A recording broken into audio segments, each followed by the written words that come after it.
Hello everyone, my name is Shanmaus Chewabaldivia and I am going to perform the tepid sponge bath.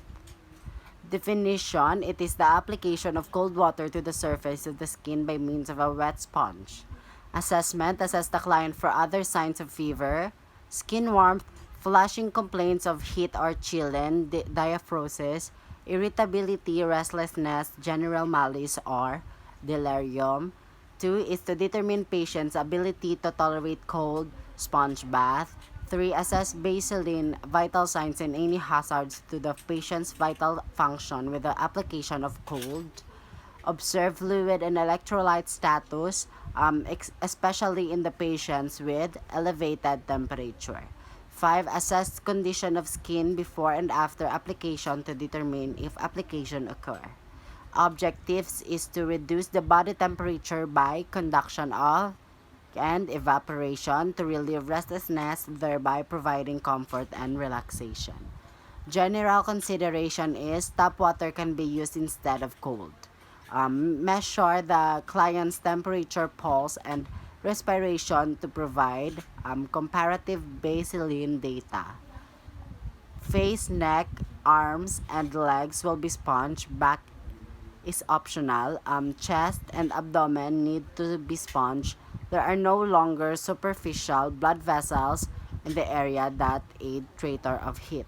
Equipment: water source of coolant or tap or cold, basin for sponge bath, washcloth, bath towel, large sheet to be utilized as bath blanket, table protector, small basin filled with ice chips. Step number 1. Prepare the water to a temperature of about 29.5 Celsius, but add ice chips to bring the temperature down while bathing the patient until the water temperature reaches about 18 Celsius. Prepare the client to gain cooperation. Explain that the face, neck, arms, and legs will be sponged at that procedure takes about 25 to 30 minutes. Protect the patient's bed with a moisture-proof material to protect the linens from getting wet. Remove the gown and assist the client to a comfortable supine position.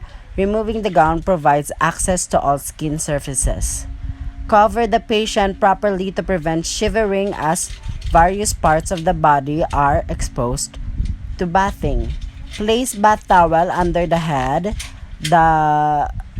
The ice bag helps to cool the patient further. Auxiliary: prepare several ice bags. One ice bag is placed on the patient's head to promote comfort. Others are placed in auxiliary areas in the groin where the blood vessels are close to skin surface. If washcloth is used to be auxiliary areas or groin, wet 4 washcloths and fold into 4 parts. Wring them out so that they are very damp but not dripping. Washcloths are warmed up relatively quickly in such vascular areas. Place washcloths in the axilla and grooves. Leave washcloths in about 4 or 5 minutes until they feel warm. Re-wet and place them as required during the bath. Immerse folded washcloths or material for sponging in a basin with water.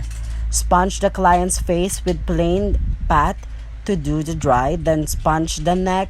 Sponging of the head and neck should be within 30 to 5 minutes. Friction of rubbing may raise body temperature. Sponge arms and legs.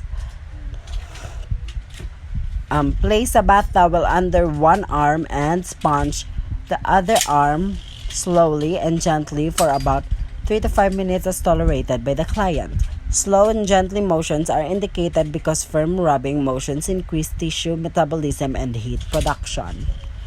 Cover but do not dry each part as it is sponged. Evaporation of moisture on the skin helps to reduce body temperature. Do the same thing as the lower extremities.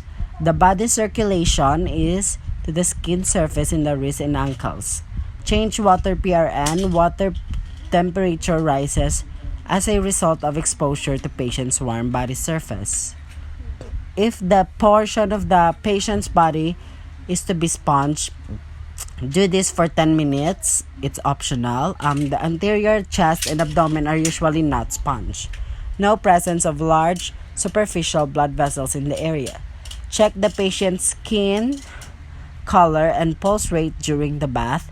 If the patient becomes pale or cyanotic, or if the pulse rate increases or becomes irregular, discontinue the bath. This indicates that the temperature of the patient may have dropped to subnormal level. Do after care of equipment and change bed linens if soiled. To avoid transmission of infection, check the patient's body temperature about 30 minutes after the bath to evaluate the effectiveness of the sponge bath. Document assessment, including the temperature rechecks. Drop temperature is recorded graph. Recording communicates the care provided in an accurate and firmly fashion.